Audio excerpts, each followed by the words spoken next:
Are you serious? Great coffee this morning. The sun is boiling. That's right. We have reports from spaceweather.com. The sun is boiling. The disk of the sun may look serene as it appears high in the noontime sky, but don't be fooled, folks. Our star is in a constant state of wreathing motion.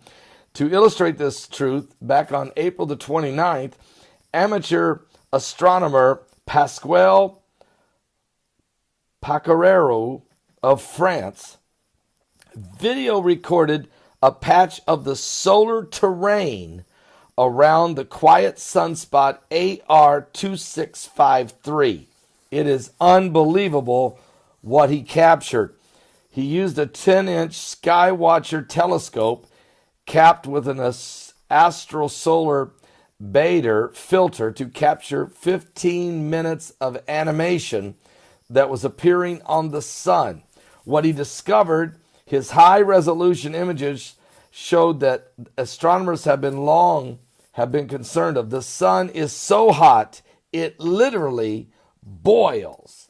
Now, bumps on the boiling surface of the sun are called granulars, and you can find these granulars in your kitchen in a pot of hot boiling water on a stove. Here's the difference.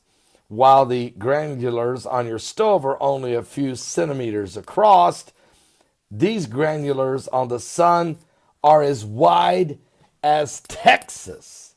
What? The sun is boiling.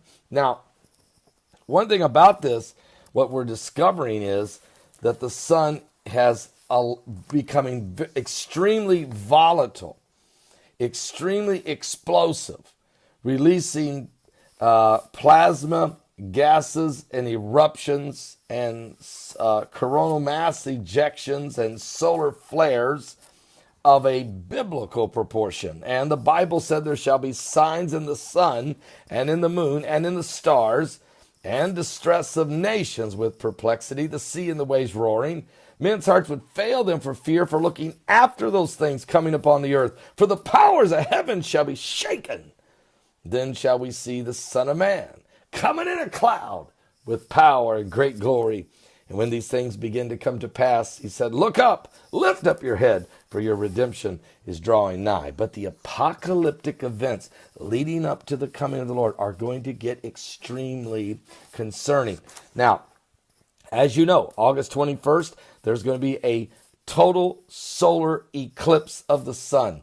And for the first time in the history of this republic, since 1776, this total darkness, this 70-mile wide band of a total eclipse of the sun will go from Oregon to South Carolina. This is going to be an incredible event happening on the 21st of August. I'll be watching it. It will also be my wife and I, Heidi, it'll be our 35th wedding anniversary, and we will be sharing it with you if you come to the Hear the Watchman conference in Boise, Idaho. In that conference, it will be powerful. They got great speakers coming from all over. Anthony Patch will be there. Russ Dizdar, L.A. Marzulli. Are you serious? And a whole lot more. And on the day of the eclipse, we're actually going to take a bus to the Continental Divide there in Idaho, and we're going to stand there high in a perfectly clear afternoon with special goggles everyone can have if you come to the conference, and we will watch this incredible event in the heavens. And you say, well, Pastor, that's really cool, but what's it going to do with Bible prophecy? Everything. 33 days later, there's going to be the great wonder in the heavens on September 23rd. That's when the woman clothed in the sun with the moon at her feet and Jupiter being birthed, and a crown out of the constellation of Leo with 12 stars instead of 9, because the three wandering stars, Mercury, Mars, and Venus, will come into the crown. And then they will be in a perfect alignment. Mercury, Mars, Venus in the crown. The sun will be in her clothing. Jupiter will be in birth. And the moon's at her feet in a complete, perfect alignment. This has never, ever in the history of the world, NASA says never has it happened before in humanity. nor will it ever happen again. They've run computerized models of all of the rotations of the planets in the solar system, everything. It doesn't ever, they run the computer on into infinity, and it never happens again. But it's going to happen on this September 23rd, 33 days after this solar eclipse. And it just so happens to be the Feast of Trumpets. What? Blow the trumpet in Zion. The king is coming, folks. And then 7 days later is Yom Kippur, the Day of Atonement. Now, this is all part of the great wonder in heaven. And then, of course, it's not just the great wonder in heaven about the woman giving birth to the man-child, but also, and another wonder, and that is the rise of the red dragon, the beast. It's described just very similar to the beast in Revelation 13, the very next chapter, the rise of the New World Order, the Antichrist. So we're getting a double sign. In that sign on the 23rd, you're not only going to see about the unbelievable birthing of the man-child, the great wonder in heaven, but also another sign of the birthing of the beast, the realization, the revelation. And if you go to Leviticus chapter 12, you'll read that, well, God spoke about when the woman gets ready to give birth to a man-child, has to be a male, can't be a female. It even says it.